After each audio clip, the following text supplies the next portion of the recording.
레위 계통의 제사 직분으로 말미암아 온전함을 얻을 수 있었으면 백성이 그 아래에서 율법을 받았으니 어찌하여 아론의 반차를 따르지 않고 멜기세덱의 반차를 따르는 다른 한 제사장을 세울 필요가 있느냐?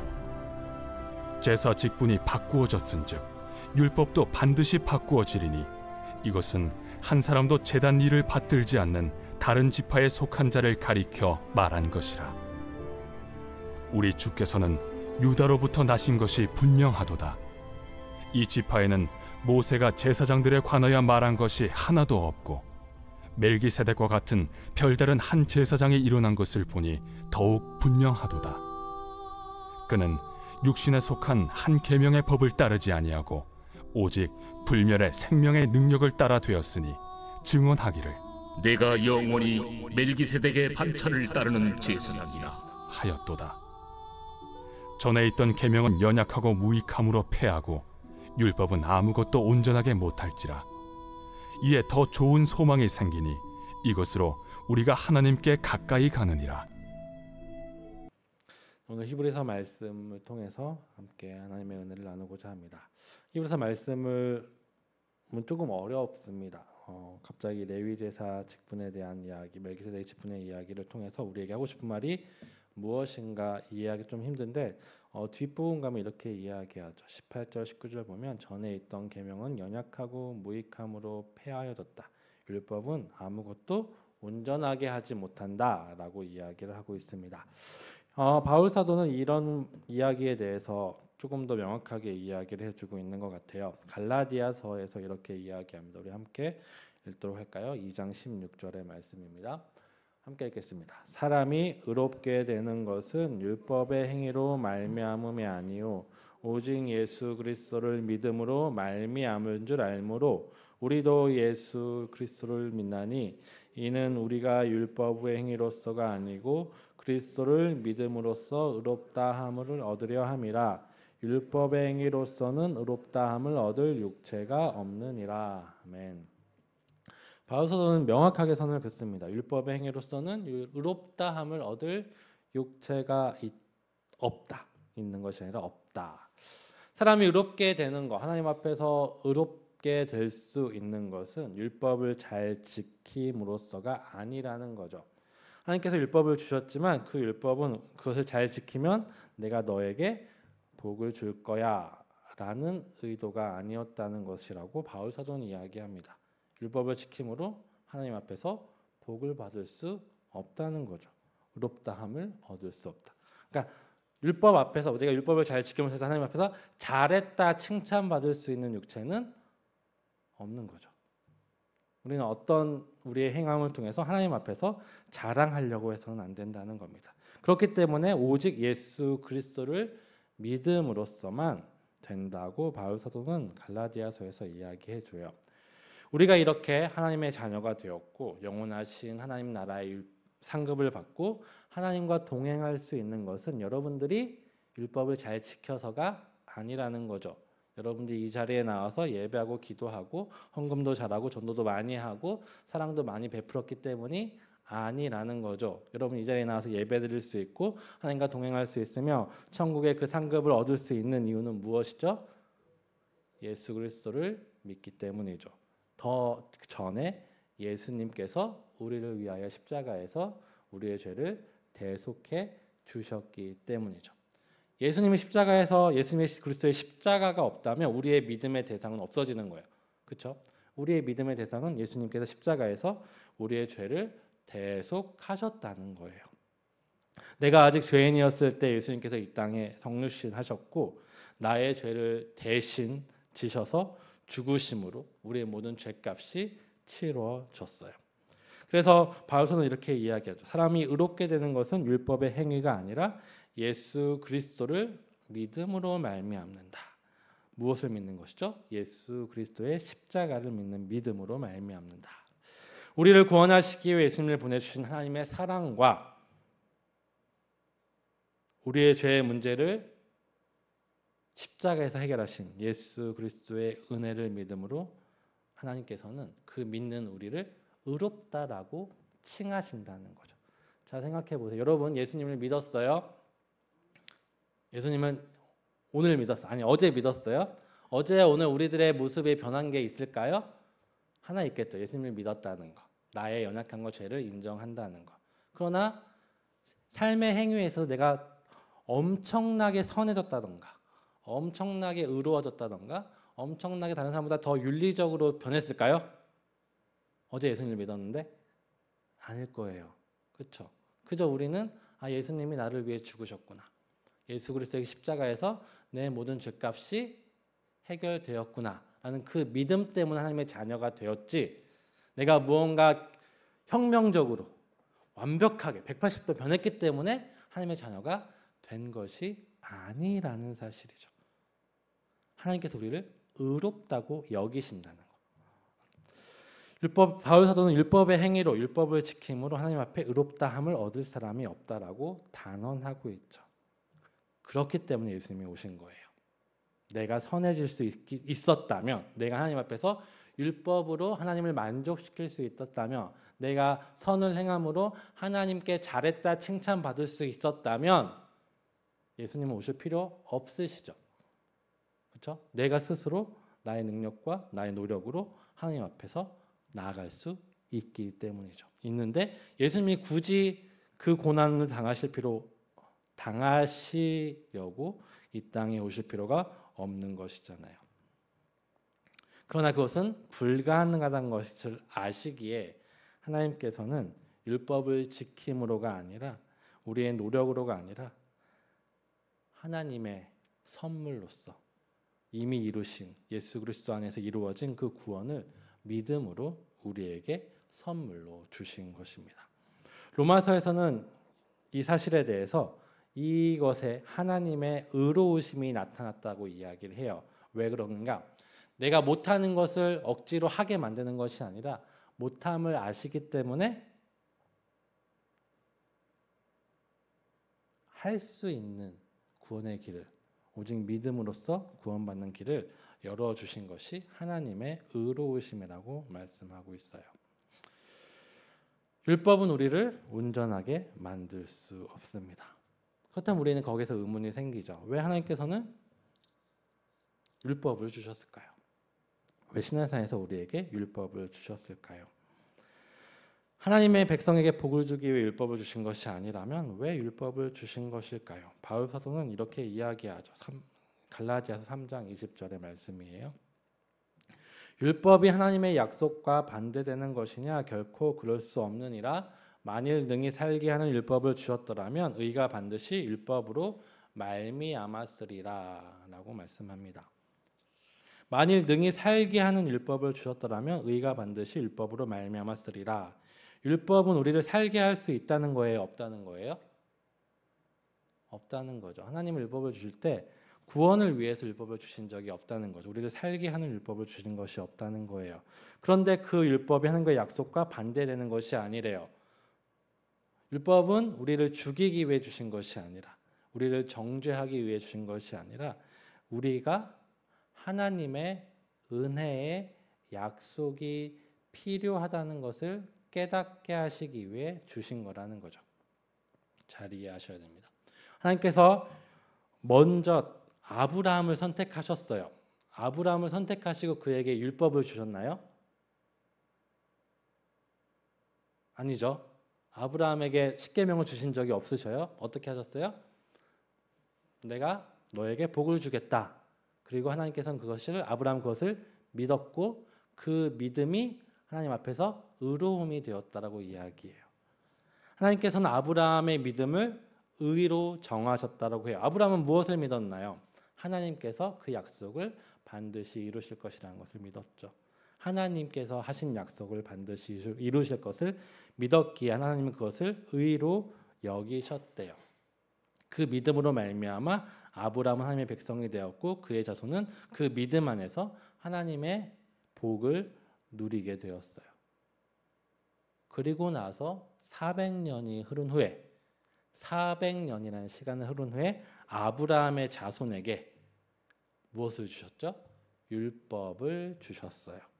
즉, 이 율법을 주셨을 때 이제 400년이 지났으니까 너랑 새롭게 약속할게. 이제 너희는 내가 너희를 구원하겠다는 약속, 너에게 복 주겠다는 약속이 아니라 율법을 지킴으로 복을 받게 될 거야 라는 의미로 율법을 주셨을까요? 그것은 아니라고 바울 사도는 이야기해요. 즉 먼저 내가 너희를 사랑하니까 너희를 구원할게, 너에게 복을 줄게. 그것을 믿으면 그 복을 너희는 누릴 수 있어. 그 믿음으로 너희는 의롭게 될 거야. 그것 내가 너를 사랑하고 너에게 은혜 줄 거라는 그 약속을 믿는 자는 하나님의 자녀가 되고 하나님의 백성이 될 거야라고 말씀하셨어요. 400년 후에 율법을 주시면서 이제 400년 전의 약속은 무효. 너는 이제 율법을 지킴으로 내 백성이 되고 내 자녀가 되고 내 복을 누릴 수 있어 라고 말씀하시는 것이 아니라는 거죠. 그 하나님의 약속의 법은 이미 계속되고 있어요. 430년 후에 주신 이 율법은 어떤 의미일까? 너희가 나의 약속이 필요하다는 것, 은혜가 필요하다는 것을 깨닫게 하기 위해서 주신 거라는 거죠. 율법은 하나님의 뜻을 알려줘요. 근데 율법은 연약하고 무익하기에 우리가 그 율법대로 살 수 있도록 만들어주지는 못해요. 그래서 율법은 무익해요. 왜요? 우리를 구원할 수 없거든요. 율법이라는 것은 하나님의 뜻을 알려주지만 율법은 우리의 죄를 드러나게 할 뿐이에요. 율법은 연약하기 때문에. 율법을 통해서 우리 자신의 연약함을 인식하고 죄를 자각함을 통해서 하나님의 은혜로 돌아오게 하도록 하는 것이 하나님의 궁극적인 목적이었다는 거죠.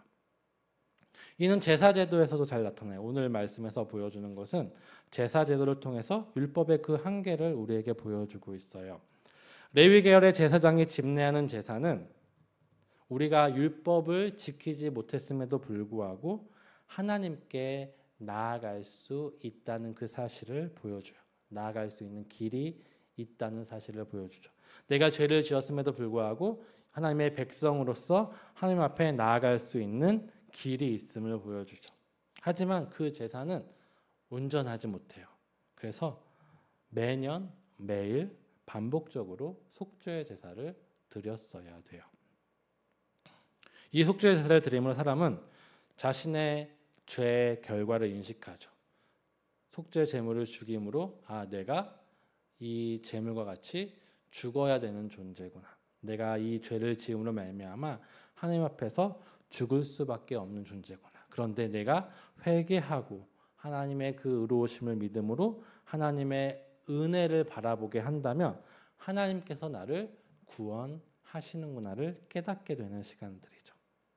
하지만 그렇게 좋은 속죄의 제사이고 율법이지만 우리의 죄를 없이 하지 못하고 우리의 악한 본성을 없이 하지 못하였어요. 왜냐하면 그들이 제사를 드릴 때 하나님께서 원래 원하셨던 진실한 회개와 용서의 마음으로 제사를 드린 것이 아니라 이렇게 제사를 드렸거든요. 예레미야 선지자도 예수님도 이렇게 이야기를 하셨어요. 성전에 들어가셔서 내 집은 기도하는 집인데 너희는 강도의 소굴을 만들었다라고 말하죠. 예레미야 선지자는 내 집은 기도하는 집이라고 말하진 않았어요. 예수님께서 그렇게 말씀하셨습니다. 왜 기도하는 집이어야 되는데 강도의 소굴이 되었다고 예수님은 말씀하셨을까요? 성전이 기도하는 집이라는 의미는 이런 의미예요. 역대하 7장 14절의 말씀을 좀 볼게요.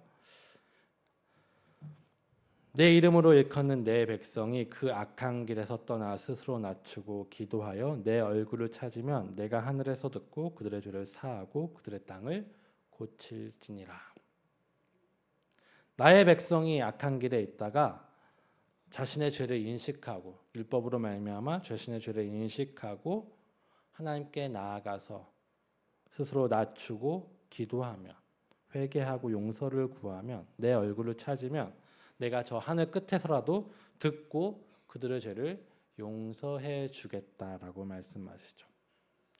성전은 그런 곳이에요. 기도하는 집이라는 성전은 하나님께 용서를 구하고 하나님의 백성으로서 살아갈 수 있게 하는 곳인 것이죠.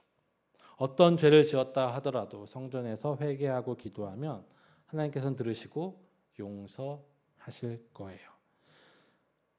속죄 제사는 거기서 레위 계열의 자손과 함께 드리는 속죄 제사는 그 하나님의 은혜를 바라보게 하는 것이죠. 나는 이렇게 죽을 수밖에, 이 제물처럼 죽을 수밖에 없는 존재이지만 하나님께서 나의 회개를 들으시고 나를 용서하셔서 나를 살게 하시고 하나님 앞에 여전히 있게 하여 주신다라는 것을 깨닫게 하시는 장소, 그것이 성전이었고 그것이 제사였어요. 이렇게 좋은 거였는데 이 제사가 온전하지 못하대요. 왜냐하면 사람들은 시간이 지나면서 이 은혜를 이용하기 시작해요. 기도하는 하나님의 집이 어떤 곳이 되었다고요? 강도의 소굴이 되었대요. 강도의 소굴이 무엇이냐면 강도들이 어디에 모여 있죠? 자기 집에 모여 있겠죠. 강도들끼리 모여 있는 곳이 어디예요? 소굴이죠. 즉 성전은 강도들이 모여 있는 곳, 죄인들이 모여 있는 곳이 되었다라고 고발하고 있는 거예요. 맞잖아요. 성전은 하나님께 용서를 구하는 죄인들이 모인 곳이 되는데 곳이어야 되는데 그것들의 소굴, 그들의 피난처, 그들의 안식처가 되었다는 의미예요. 그게 무슨 말일까요? 성전은 회개와 용서를 구함으로 하나님의 은혜를 누리는 장소가 아니라 돈과 욕심이 가득한 곳이 되었어요. 무슨 말이냐면 회개 없이 하나님께 간절한 은혜의 바라봄 없이 제물과 제사라는 행위를 통해 용서를 사고 속죄를 얻는 곳이 되었다는 거죠. 하나님께 진심으로 회개의 기도를 드리면서 하나님의 은혜를 바라보며 은혜를 경험하는 곳이 아니라 어떤 곳이 되었어요? 그냥 내가 레위 자손과 함께 제물을 드리면, 제사를 드리면 내 죄가 용서받는다. 내 마음에 애통함 없이 그저 제물만 바쳐서 내가 돈을 내서 나의 행위를 통해서 속죄를 사는 곳, 복을 사는 곳이 되어버렸다는 것이죠. 이것이 율법이 가지고 있는 한계라는 거예요. 레위 계열 제사장이 가지고 있는 연약함이라는 거죠. 율법이 나쁘고 레위 계열 제사장이 나빠서가 아니라 율법 앞에 있는 우리의 본성이 너무나 악하기에, 너무나 추하기에 그 율법으로는, 레위 계열 제사장의 그 제사로는 우리를 구원할 수 없다는 것이죠. 히브리서 기자는 이렇게 이야기하죠. 전에 있는 계명은 연약하고 무익하다. 율법은 연약해요. 바울 사도도 똑같이 이야기해요. 율법은 정말 좋은 거예요. 하나님의 뜻을 알려주고 하나님께서 주시는 그 천국의 복을 누리는 삶의 방향성을 알려줘요. 잠언의 말씀이 참 좋잖아요. 이렇게 살면, 지혜로운 사람은 이렇게 살면은 복을 누리게 될 것이다. 너무나 좋아요. 근데 우리는 알지만 그렇게 살아가는 것이 힘든다는 것을 너무나 잘 알아요. 율법은 그 누구도 온전하게 만들 수 있는 능력이 없어요. 율법은 알려주기만 할 뿐이지 우리를 온전하게 만들지는 못해요. 우리가 부족하고 연약하기에, 우리가 악하기에 율법은 오히려 우리가 너 잘못됐어, 너 틀렸어, 너는 죽을 수밖에 없어, 너는 죄인이야 라고만 할 뿐이라는 거죠. 그러기에 율법은 무익해요. 우리에게 이롭지 않아요. 그렇죠? 좋은 것인데 우리가 연약하기에 율법은 무익한 것이죠. 그래서 하나님께서는 다른 것을 준비하신 거예요. 율법이 아니라 은혜를 준비하신 것이죠. 바로 율법 아래 있는 레위 계열의 제사장이 아니라 그 모든 것을 변화시킬, 그 율법조차도 새롭게 바꾸실 수 있는 예수 그리스도, 그분을 우리에게 보내주신 것입니다. 예수님께서 대제사장이 되셔서, 그리고 우리를 위한 속죄의 제물이 되셔서 죽으심으로 완전한 속죄가 이루어졌습니다. 그 안에서 우리는 모든 죄의 문제가 해결되었어요. 율법이 우리의 죄를 해결할 수 없고 레위 계열 제사장은 우리의 죄를 없이 할 수 없었지만 예수님은 그 십자가에서 그 모든 문제를 해결하셨다는 겁니다. 그래서 19절에 이렇게 이야기하죠. 이에 더 좋은 소망이 생기니 이것으로 우리가 하나님께 가까이 가느니라.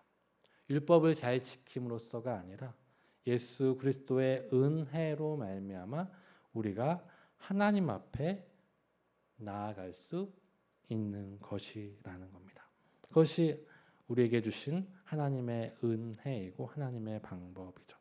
율법으로는 의롭다함을 얻을 수가 없기 때문에 우리는 오직 하나님의 은혜로 하나님의 백성이 되었고 하나님의 자녀가 된 자라는 것을 히브리서 기자는 분명히 이야기해주고 있는 것입니다. 레위 계열의 제사장은 율법 아래에 있는 자이지만 그것이 부족하고 연약하기에 다른 제사장, 별다른 한 제사장인 예수 그리스도를 보내셨고 그 예수 그리스도로 말미암아 우리의 모든 죄의 문제가 해결되었다는 것이죠. 그럼 여기서 우리는 또 이야기할 수 있어요. 예수님 때문에 우리가 하나님 앞에서 자유롭게 되었어요. 하나님의 자녀가 되었죠. 근데 아까 처음에 말씀드렸잖아요. 예수님으로 말미암아 하나님의 자녀가 된 우리는 어제와 오늘 변한 것이 하나도 없네요. 그렇죠? 의롭다 칭함을 받은 것이고 우리의 죄성과 본성은 그대로라는 거죠. 그럼 결국 우리는 죽는 순간까지 죄를 지을 수밖에 없는 존재로서 살아가게 될 것인가? 그런 문제가 우리 가운데 있습니다. 그러나 그것은 그럴 수 없다라고 바울 사도는 이야기하고 히브리서도 이야기해요. 8장 9장에 가면 그것을 이야기할 텐데 오늘 거기까지 가진 않겠지만 잠깐 이야기한다면 우리가 은혜로 구원을 입었어요. 그렇죠. 하나님의 은혜로 구원을 입었어요. 그리고 우리 앞에는 무엇이 있죠? 율법이 우리의 모습을 알려준다는 거예요. 우리는 하나님의 은혜로 구원함을 입은 존재로서 율법 앞에서 우리의 죄의 본성과 우리의 부족함과 우리의 추함을 언제나 인식하며 살아가는 존재인 거죠. 율법이 바뀌었다고 이야기해요. 히브리서는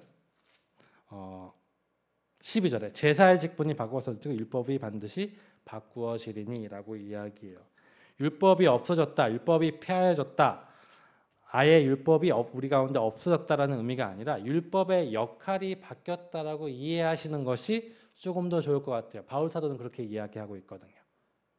무슨 말이냐면 율법은 예수 그리스도가 없었을 때 율법은 우리를 정죄하는 역할을 했어요. 근데 예수 그리스도가 있었을 때 율법은 무엇을 알려줘요? 하나님의 복을 받는 길을 알려주고 하나님의 뜻을 알려주는 역할을 해요. 율법은 우리를 죽이고 정죄하는 것이 아니라 우리의 영원한 대제사장인 예수 그리스도로 말미암아 하나님의 뜻을 알려주는 통로로 그리고 하나님이 주시는 놀라운 삶의 충만함을 누리는 그 자리를 알려주는 삶의 지혜로서의 역할을 한다는 거예요. 자, 우리 그리스도인으로 살아가요. 죄를 지어요. 나의 연약함과 나의 추함을 깨닫게 되겠죠. 내가 내 죄인임을 알게 돼요. 어떻게 할까요? 내가 미워지죠. 난 예수님 믿었는데 또 이게 죄를 짓는가? 난 예수님 믿었는데 난 또 왜 이렇게 넘어질까? 계속 넘어지는 것만 넘어지고 죄를 짓고 아파하는 우리들의 모습 가운데 우리는 나의 연약함을 깨닫게 돼요. 또 누군가가 나쁜 짓 하고 누군가가 정말 마음에 안 드는 짓 하면 정말 미워지고 책망하고 정죄하고 싶어져요. 근데 우리는 그때 무엇을 바라보게 돼요? 하나님의 은혜, 예수 그리스도의 십자가를 바라보게 되죠. 이런 나를 하나님께서 구원하셨구나. 저런 사람이라도 하나님께서는 사랑하시는구나. 그 사람의 행위와 모습이 아니라 나의 연약함을 알면 알수록 죄의 깊이를 깨달으면 깨달을수록 하나님의 사랑이 더 크다는 것을 알게 되죠.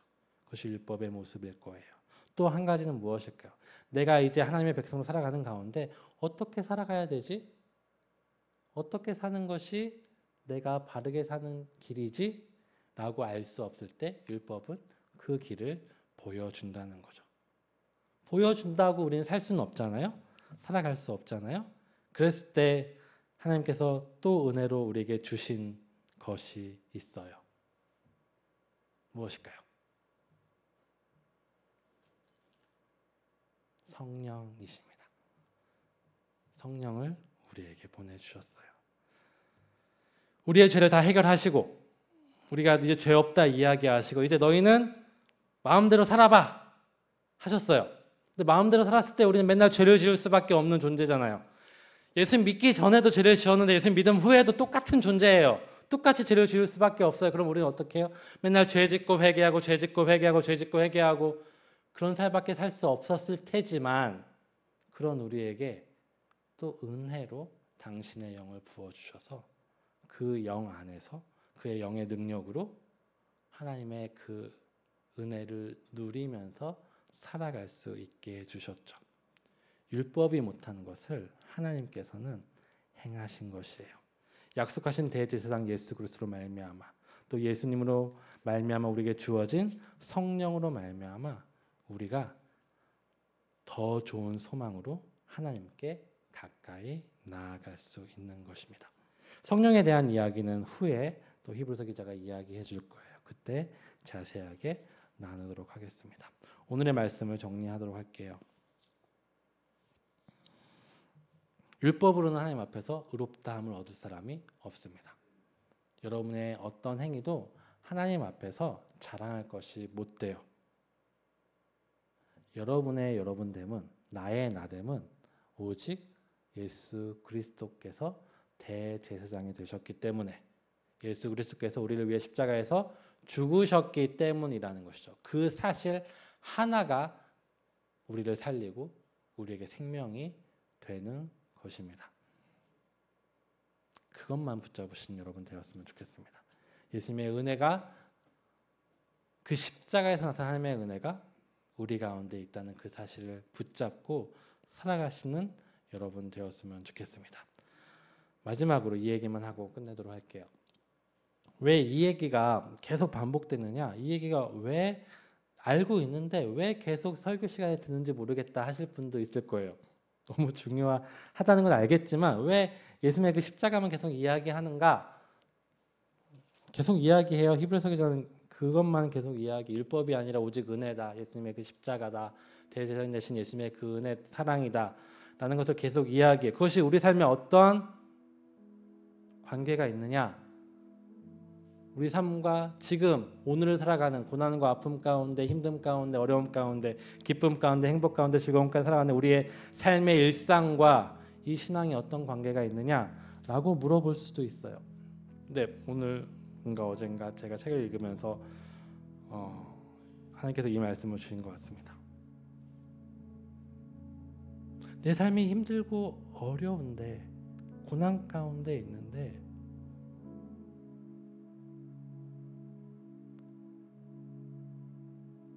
신앙은 나에게 무엇을 해주고 있습니까? 예수님은 믿는 나의 삶 가운데 이런 고난과 아픔이 왜 있는 것입니까? 라는 질문에 그 목사님이 이런 대답을 해줄 수밖에 없다라고 말합니다. 예수님이 이 땅에 오셨습니다.